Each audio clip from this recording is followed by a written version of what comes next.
Hello friends, welcome back to my drama explainer channel. আজকে perfect marriage রিভেঞ্জের ষষ্ঠ part নিয়ে চলে এসেছি বন্ধুরা। আমরা পঞ্চম পার্টে শেষে গেছিলাম ইয়োরা তো হয়নি শ্বশুরবাড়িতে, বরং চলে আসে আর জানায় যে ডোগিওকে দাদার সাথেও ডেট করছে। এটা শোনা মাত্রই হ্যানিজোর শ্বশুরবাড়ির সবাই তো অবাক হয়ে যায়। আর এদিকে ডোগিওকে বলতে শুরু করে তো না যে তুমি জানি ছেলেদের খুব পছন্দ করো, তা বলে একেবারে তার দুটো ছেলেকে পছন্দ করে তো এটা সম্ভব নয়, তাই না? একবার ভাইকে একবার দাদাকে।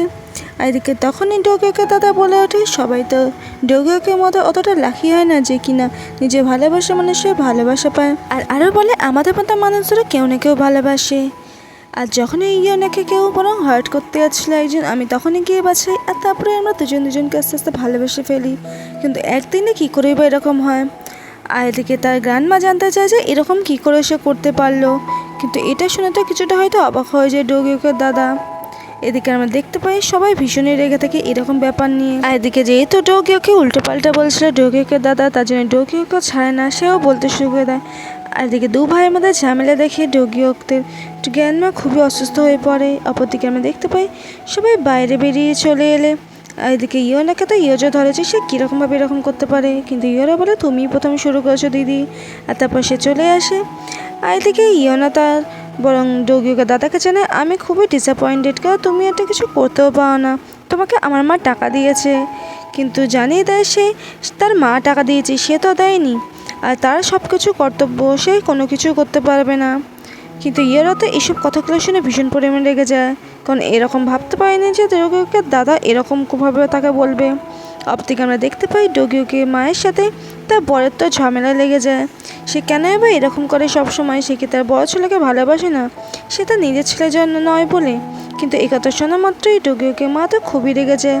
সে তার বর কী করে এরকম করে এই কথাটাই বা বলতে পারলো। অপরদিকে সিনশিপটা মিসেস লিয়ের দিকে, যেখানে কিনা মিসেস লি জানতে পারি তাদের হ্যান্ড গ্যালারি মার্কেট অনেকটা নিচে চলছে, 20% কমের মতো। আর তখনই সেখানে বরং হ্যানিজে চলে আসে আর বলে যে আমি তোমাকে কিছু টিপস দিতে পারি যার মাধ্যমে এটা অনেকটা সহজ হবে, তোমার মার্কেট অনেকটা ওপরে উঠে যাবে। আর এদিকে তারা কথা বলতে বলতে তখনই সেখানে মিডিয়া লোক চলে আসে আর হানিজোকে খুঁজতে থাকে।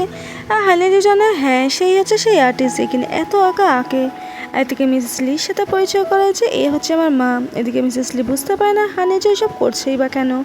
আর এদিকে হানিজো জানায় সে টাকা পয়সা চায় না, সে যে এই গ্যালারির দায়িত্বটা নিচ্ছে, কিন্তু সেই টাকার পরিবর্তে সে বরং একটি পেন্টিং চায়। কিন্তু মিসেস লি বুঝতে পারে না যে হানিজো টাকা চায় না, কিন্তু পেন্টিংটা কেনই বা চায়, যে কিনে এবার গ্যালারির সেন্টার পিস, যেটা কিনে গ্যালারি একদম সেন্টারেই রাখা থাকতো। কিন্তু হানিজো কী কারণে এই পেন্টিংটা নিয়েছে সেটা আমরা পরে জানতে পারবো। এদিকে হানিজো তার বাবার সাথে দেখা করে আর জানায় যে ইয়োরা এবং ডোগিওকে দাদার সাথে ডেট করছে। কিন্তু তার মনে হয় না ডোগিওকে দাদা ভালো মানুষ, তাই যাতে একটু সাবধান করে দেয় আর সে যাতে একটু নজরে রাখে। এবং হানিজোর বাবা বলে হ্যাঁ আমি এটা নজরে রাখবো। আর এদিকে হানিজো তার বাবা একটু গলা একটু টিপে দিতে চায়, মানে একটুখানি কাঁধটা ম্যাসাজ করে দিতে চায়। আর বলে বাবা তোমাকে অনেক সাদা চুল হয়েছে, এই বলে তাই একটা চুল নিয়ে নেয়, কারণ সে চায় যে পুরোপুরিভাবে বরং নিশ্চিত হতে সেই আসল কিনা তার বাবার মেয়ে। তার জন্য সে নিজের চুল ছেড়ে এবং তার বাবার যে পাকা চুল নিয়েছিল সেটা ডিএনএ টেস্টের জন্য সে বরং পাঠিয়ে দেয় অনলাইনে। এদিকে সেন শিফটটা বরং হানিজোর বাবার দিকে, যেখানে মিসেস লিটু দেরি করে টাকা জানায় সে এত দেরিই বা করেছে কেন, তার কারণটাই বা কী, সে কী করতে চাইছে, আর তার মেয়ে কেনই বা হানিজোর পরিবারে ওরকমভাবে এন্ট্রি নিচ্ছে, আর কী করেই বা সে একজন ওরকম ছেলের সাথে ডেট করছে। সে কি আমাদের ফ্যামিলির রেপুটেশন জানে না? মানুষে কী বা বলবে। আর এদিকে মিসেস লি বলে কে তোমাকে বলেছে? মিস তেজা বলেছে নাকি হানিজো? কিন্তু তার বাবা জানায় যেই বলুক, কিন্তু এরকম কাজ কেনই বা করবে তুমি আর তোমার মেয়ে দুজনেই বাজে। অপরদিকে আমরা দেখতে পাই মিসেস লি এইসব কথা শুনে কিছুতেই থাকতে পারে না, বরং তার শ্বশুরের সাথে দেখা করতে আসে। কিন্তু এসে দেখে সে তো বরং হসপিটাল থেকে পালিয়ে গেছে, আর সে আগে থেকেই সমস্ত কিছু রেডি করে রেখেছিল। এটা যখন জানতে পারে মিসেস লি, সে ভীষণ পরিমাণে রেগে যায় যে শ্বশুরমশাই কী করে বা তাকে ধোকা দিতে পারে। সে বরং বলেছিল তার মেয়ে হ্যানিরাকে সমস্ত শেয়ার দিয়ে দেবে। আর এদিকে সেই জ্যোতিষীর কাছে যায়, যেখানে কিনে হ্যানিজো এবং মিসেস তেজা এমনকি তার গ্র্যান্ড পাও গেছিলো। কিন্তু সেখানে গিয়ে কাদের বিষয়ে জানতে চাইলে কিন্তু তারও কারো কথা বরং বলে না। কিন্তু তাকে যখন টাকার লোভ দেখায় সে বরং এক এক করে সব কথা বলতে শুরু করে যে মিসেস তেজা এসেছিলো, এমনকি তার সাথে একটি মেয়েও এসেছিলো, এমনকি তাকে বলে দিয়েছে যে বাচ্চাটাকে কী জন্য অ্যাডাপ্ট করেছে না কি। এবং এই কথা যখন বুঝতে পারে তখন মিসেস লি ভালো মতো বুঝতে পারে যে হ্যানিজো হয়তো জানতে পেরে গেছে যে তার আসল পরিচয় কী এবং সে তার বাবার অর্থাৎ হ্যানিজোর বাবা সে আসল মেয়ে। এবং এটা জানতে পারার পর মিসেস লি যেন কেমন পাগলের মতো করতে শুরু করে, কারণ এবার এতদিনে হয়তো তার হাতের বাইরে সব কিছু চলে যাচ্ছে এবং সে সেটা একদমই চায় না।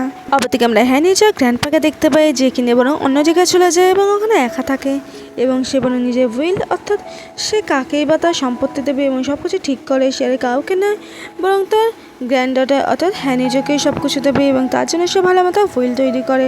অপরদিকে সিনশিপটা সহায়ক এবং হিয়োরার দিকে, যেখানে হিয়োরা তো আবারও তার দিদির নামে নিন্দা করতে থাকে আর বলে যে তার দিদি হয়তো সব কিছু তার থেকে নিয়ে নেবে, এমনকি হ্যান্ড গ্যালারির দায়িত্বও সে নিয়ে নিচ্ছে। কিন্তু যখন এই কথা সেই শোনে সে বলে হয়তো সে এমনিই বলেছে, কারণ সে এরকম ধরনের মেয়ে নয়। এদিকে তার মুখে তার দিদির এত গুণ শোনার পর ইয়োরা তো ভীষণ পরিমাণে রেগে যায়। আর এদিকে ইয়োরা তো সেইয়ককে অনেক ছোট বড় কথা বলে আর বলতে থাকে তুমি এখন অবধি আমার দিদিকে ভুলতে পারোনি, এই জন্য আমি ভীষণ পরিমাণে রেগে গেছি আর তোমার সাথে আমি কোনো কথা বলতে চাই না, এই বলে চলে যায়। আর এদিকে মিসেস লির কাছে এসে বলে যে আমি যখনই দিদির সাথে দেখা করতে যাই তখনই হ্যানিজো আমাকে এমনভাবে কথাগুলো বলে আমার ভীষণ রাগ হয়। আর এদিকে আরও বলে যে দিদি বরং বলছিল যে আমি নাকি ফেক আর সে নাকি আসল, কেনই বা এরকম বলছিল। আর এদিকে মিসেস লি বুঝতে পারে না যে কেনই বা এরকম কথা বলেছে, কেন সে মনে মনে জানলো কিন্তু সে তো কাউকে প্রকাশ করবে না। আর এদিকে সব কথা পিছন থেকে তাদের ম্যানেজার কিম সব শুনছিল। আর এদিকে আমরা দেখতে পাই পরের দিন সে বরং হ্যানিজোর সাথে দেখা করে আর সব কথা বলে দেয় যে মিসেস লি হয়তো তাকে সন্দেহ করছে, যে হ্যানিজো হয়তো জানতে পেরে গেছে যে তার আসল বার্থ পরিচয়টা কী, তাই তাকে সে সাবধানে থাকতে পারে। আর এদিকে তাকে যে পেন্টিংটা দিয়েছে তার জন্য সে থ্যাংক ইউ জানায়, কিন্তু সে এই পেন্টিংটা কেন চায় সেটা হ্যানিজো জানালে কিন্তু সে কিছু বলে না। কিন্তু হ্যানিজো বলে আমি বুঝতে পেরেছি তুমি এই পেন্টিংটা চেয়েছিলে, কারণ তুমি সবসময় এই পেন্টিংটার দিকে অনেক একটা কেমন করুণভাবে তাকে থাকতে। কিন্তু কিম তো বরং কিছু বলে না, সে বরং বলে এই বিষয়ে বরং পরে কথা হবে এবং ওখান থেকে সে চলে যায়। অপরদিকে আমরা দেখতে পাই যে ডোকিওকে একটা বন্ধু তাকে বলতে শুরু করে তুমি এখানে সিইও, তুমি কি এই পথটা ছেড়ে দেবে, এমনকি তুমি কি তোমার তেজা গ্রুপে ফিরে যাবে। কিন্তু এই কথা শোনার মতো সে তো একটু অবাক হয়ে যায়, সে কেনই বা তেজা গ্রুপে ফিরে যাবে, কারণ সে এতদিন এখানেই কাজ করেছে এবং সে এখানেই কাজ করবে। কিন্তু সেই ছেলেটি বরং জানায় সে গ্র্যান্ডমা বরং চায় সে সেই কোম্পানিতে একসাথে কাজ করে এবং যার জন্য সে ছোটোবেলা থেকে এটা ভেবে এসেছে। কিন্তু হয়তো ডোকিও ফিরে যেতে চায় না, কারণ ছোটোবেলায় যে ঘটনা ঘটে গেছে তারপর থেকে বাইরে থেকে বেরিয়ে এসেছে, এমন সেই কোম্পানিতেও সে আর কোনোদিন যায়নি, তাই সে এই কথা কোনোভাবেই সে ভাবেও নি। অপরদিকে আমাদের সিনশিপটা সিয়োকের দিকে, যে কিনা লুকিয়ে লুকিয়ে বরং ডোকিওদের বাড়ি চলে আসে, কারণ সে কিছু হয়তো খোঁজার চেষ্টা করছে যে কেনই বা ইয়োজো ডোকিওকে বিয়ে করলো। আর এদিকে ঢোকার মুখে যখন ইয়োজোদের বিয়ে ফটো দেখে তখন হয়তো ওর হাসির মুখ দেখে রাগ রেগে যায় বরং সইয়ক, কেন বুঝতে পারে না সে কী করবে, সে বরং ইয়োজোর পাশে কাউকে সহ্য করতে পারছিল না। আর এদিকে ইয়োজো যখন ডোকিওকে আরও ছবিও গেছে সেই খাতাটা খুলে যখন তাকে তখন আরও বেশি রেগে যায় সিয়ক। আর এদিকে ঘরে খুঁজতে খুঁজতে সে এমন একটা জিনিস পায় যেটা দেখে কিনা সিয়ক নিজের চোখে বিশ্বাস করতে পারে না, কিন্তু সেই কাগজটা এমন কি যেটা কিনা দেখে সিয়ক বুঝতে পারে না যে ইয়োজো কেনই বা এসব করেছে, সেটা আমরা পরে জানতে পারবো যে কাগজটা কী এমন। এদিকে পরের সিনেমা দেখতে পাইছে ইয়োজো এবং ডোকিও দুজন মিলে ঘরে চলে আসে এবং সেখানে নিজেদের টাইম স্পেন্ড করতে থাকে। আর এদিকে ডোকিও করে ইয়োজোর জন্য খাবার বানায়, কিন্তু ইয়োজো তো কোনো কিছু না ভাবে সে এবং তাড়াতাড়ি করে নিজের মুখে খাবারটা পুরে নেয়। কিন্তু এটা দেখে তো ডোকিও ভীষণই অবাক হয়ে যায় যে ইয়োজো ঘৃণাকারক বানানো খাবার কোনোদিন খেতে চাইতো না, কারণ যবে থেকে সে পয়জন হয়েছিল তবে থেকে সে কারো খাবারে বিশ্বাস করতে পারে না। কিন্তু আজ সে বিশ্বাসটা করে ফেলেছে ডোকিওকে, যার জন্য সে কোনো কিছু না ভেবে খেতে শুরু করে দিয়েছে, যেটা কিনা ডোকিওকে খুবই ভালো লেগেছে এবং সে ইয়োজোকে বলে খুবই ভালো হয়েছে, তুমি এভাবেই এগিয়ে যাও।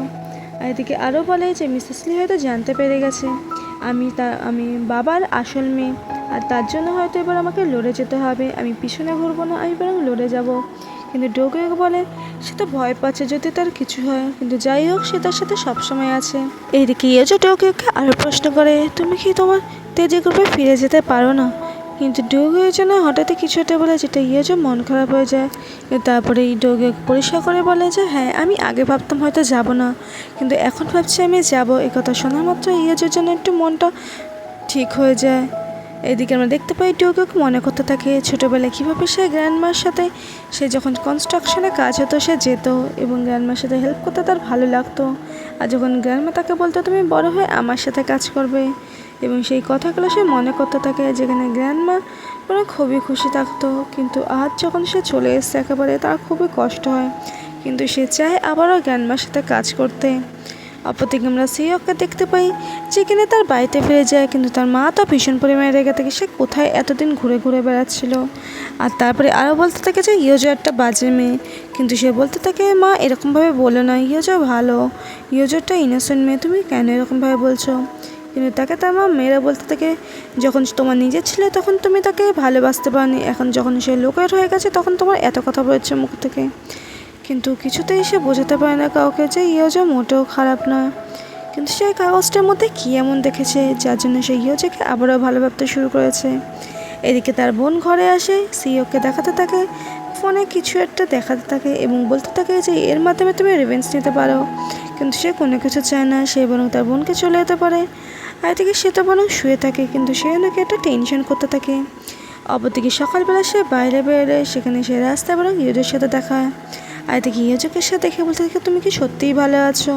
কিন্তু ইয়োজো বলে যে হ্যাঁ আমি ভালো আছি, আমি ডোগিওকে ভালোবাসি। আর তখনই সেখানে বরং ডোগিওকে চলে আসে আর বলে আমরা দুজন খুব ভালো আছি, আর আমাদের মধ্যে তোমাকে এত কথা বলতে হবে না। কিন্তু সিওক বুঝতে পারে না সত্যিই কি ইয়োজো ভালো আছে, সে কেন বা এরকম করে চলছে। আর তারপরে দেখে তারা দুজন তো সত্যিই খুব হাসাহাসি করে যাচ্ছে, কিন্তু সিওক তো বুঝতে পারে না তারা কেন বা সেই কন্ট্রাক্ট ম্যারেজের ব্যাপার, অর্থাৎ সেই ব্যাপারটা কিছুই নেই বরং কন্ট্রাক্ট ম্যারেজে থাকে। আর এদিকে ইয়োজো এবং ডোগিওক দুজনের শ্বশুরবাড়ি চলে এলে, তখনই ডোগিওকে মা তাদের বরং কন্ট্রাক্ট ম্যারেজটা দিয়ে দেখায় আর বলে যে এটা কি, তোমরা দুজন কি আমাদের পাগল ভেবেছো যে সবাইকে এতটা বোকা বানালে, যে সবার সামনে তোমরা এরকমভাবে করছো। এদিকে তাদের মাঝখানে বরং ডোগিওকে দাদাও বলতে থাকে তোমরা দুজন মিলে এরকমভাবে মানুষকে দেখেছি যেন তোমরা দুজনকে কতটা ভালোবাসো। এদিকে ইয়োরাও বলতে থাকে যে তুমি এরকম করবে দিতে বুঝতে পারিনি, যাকে কিনা খাইয়েছে পড়িয়েছে আমার মা তাকেও বরং ছেড়ে দিয়ে এলো, সে কেন এবার মানুষের সাথে এরকম করবে না। এবং এই কথা বলে ইয়োজো ভীষণ পরিমাণে রাগ হয়। আর এদিকে এরকম সিচুয়েশনে ডোগিওকে গ্র্যান্ডমা কী করে বুঝে পায় না, আর এদিকে তারা বরং হার্টে ব্যথা হতে শুরু করে, আর এদিকে সে অজ্ঞান হয়ে যায়। আর তারপর সেই ঘরে বরং রেস্ট নিতে থাকলে, কিন্তু বাইরে ইয়োরা তো তার দিদির ওপর চিৎকার করতে থাকে। আর এদিকে ডোগিওকে মা এসে বলে তোমাদের এখানে কেই বা চিৎকার করতে বলছে, তোমরা এখান থেকে বেরিয়ে যাও। আর এদিকে ডোগিও তার বাবার কাছে ক্ষমা চাইতে গেলে এবং আসল কথাটা বলতে গেলে, কিন্তু সে তো কোনো কথাই শোনে না। যেরকমভাবে ছোটোবেলায় সে দোষ না করা সত্ত্বেও তার কথা শোনেনি, আজও সেই একইভাবে ডোগিওকে কোনো কথাই তার বাবা শোনে না, এবং এই জিনিসটা ডোগিওকে খুব খারাপ লাগে, তাই সে কিছু আর বরং বলে না। প্রত্যেকে আমরা ডোগিওকে গ্র্যান্ডমাকে দেখতে পাই, যে কিনা তার বউয়ের সাথে অত ডোগিওকে আমাকে বলতে থাকে আমরা সত্যিই খুব ভুল করেছি, ডোগিওকে এখান থেকে ছেড়ে চলে যেতে বলে আমরা ভেবেছিলাম ডোগিও দূরে চলে গেলে দুই ভাইয়ের মধ্যে ঝামেলা হয়তো ঠিক হয়ে যাবে, কিন্তু না, আজ এই ঝামেলা আরও বরং বেড়ে গেছে। আমি চেয়েছিলাম দুজন একসাথে বরং ভালো থাকবে এবং দূরে চলে গেলে দুজন কাছাকাছি আসবে, কিন্তু এটা আমাদের ভুল ছিল। অপরদিকে আমরা দেখতে পাই সকালবেলা হওয়া না মাত্রই ডোগিও তো বাইরে চলে যায় এবং ইয়োজোর জন্য খাবার রেডি করেছে আর বলেছে আমি তোমার পাশে আছি, যাই হবে আমরা দুজন মিলে একসাথে লড়বো। এবং এই কথা শোনা মাত্রই ইয়োজোর মুখে যেন আলাদাই একটা হাসি থাকে, কারণ সে এমন একজনকে চাইছিল যে তার পাশে সবসময় থাকবে। আর থেকে ইয়োজো যেহেতু এরকম ঘটনা ঘটে গেছে, তার জন্য সে বরং কুকিং ক্লাসে যায়নি, কিন্তু তাই কুকিং ক্লাসের টিচার একটু টেনশন করতে থাকে তার কি কিছু হলো, আর তাকে মেসেজ করলে সে জানায় যে না। এদিকে আরও বলে আমি যাব না, কিন্তু হয়তো ইয়োজোর জন্য একটুখানি চিন্তা হচ্ছিল কুকিং টিচারটা, তাই সে তার কথা ভাবতে থাকে ছবিটার দিকে তাকিয়ে।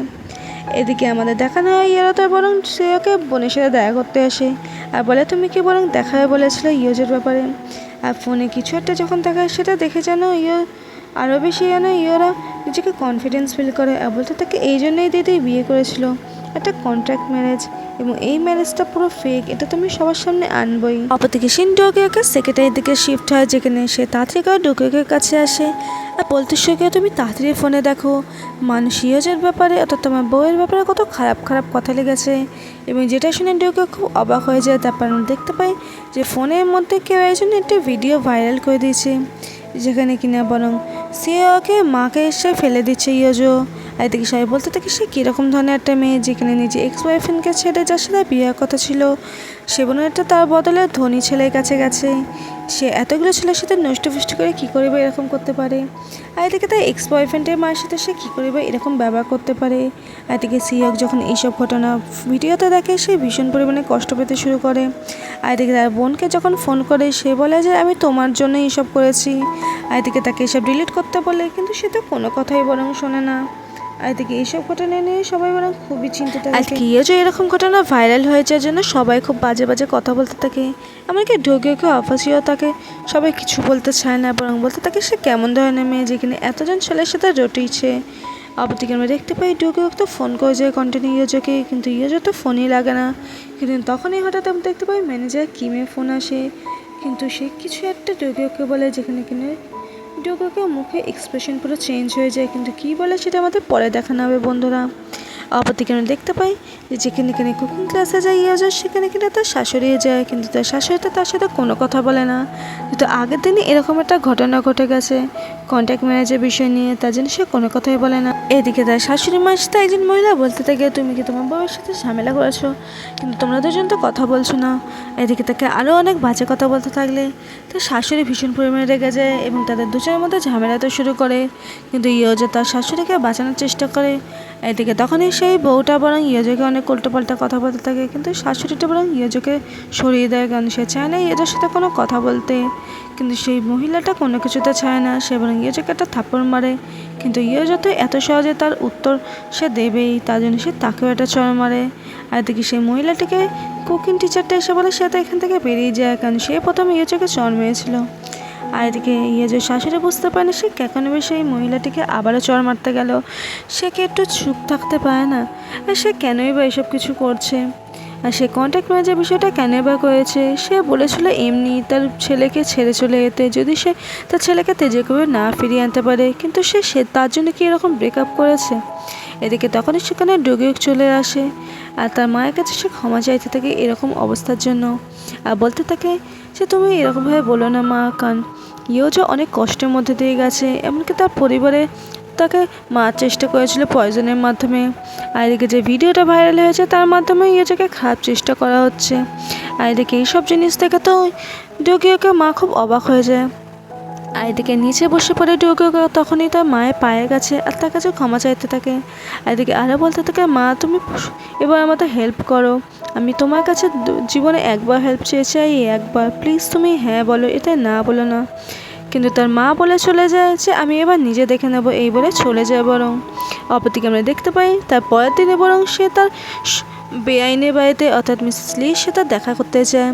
এদিকে মিসেস লির জন্য আলাদাই একটা আনন্দ থাকে, কারণ সে যখন জানতে পেরেছে ইয়োজো কন্ট্যাক্ট ম্যারেজ, এবং আরও বলতে থাকে আমি জানি আমার মেয়ে এরকম করবে, তার জন্য আমি ক্ষমা চাইছি, আমি ডিভোর্স পেপার পাঠিয়ে দেব। কিন্তু সে বরং বলে অর্থাৎ ডোগিওকে মা বলে যে না ডিভোর্স পেপারের কোনো দরকার নেই। কিন্তু সে যখন জানতে পারে যে ইয়োজোর জন্য না, সে বরং চায় যাতে ইয়োরা এবং ডোগিওকে দাদার মধ্যে কোনো রিলেশন না থাকে। এই কথাটা শোনার মাত্রই মিসেস লি তো অবাক হয়ে যায় যে ইয়োজো কন্ট্যাক্ট ম্যাচ করেছে, কিন্তু সেই বা কেন এসব কথা বলছে। কিন্তু যখন ডোগিওকে মা বলে যে আমার জন্যই সে এরকম করেছে, কারণ আমি বলেছিলাম 6 মাসের মধ্যে দিয়ে আমার ছেলেকে তেজের গ্রুপে না ফেরাতে পারে তাহলে তোমাকে আমার ছেলের জীবন থেকে চলে যেতে হবে, তার জন্যই তারা কন্ট্যাক্ট ম্যারেজ ব্যাং করেছে। বন্ধুরা আজকে এপিসোডটা এখানেই শেষ হলো। মিসেস লি এবার কী করবে, সে কি পারবে নিজেকে বাঁচাতে, তাকে ইয়োজোকে আবারও সে বিপদে ফেলবে। তারপরে কী হলো জানার জন্য বন্ধুরা আমার চ্যানেলটিকে সাবস্ক্রাইব করে দিও আর পাশে থাকা বেল আইকনটিকে ক্লিক করে দিও। ততক্ষণ টাটা বন্ধুরা, সবাই ভালো থেকো।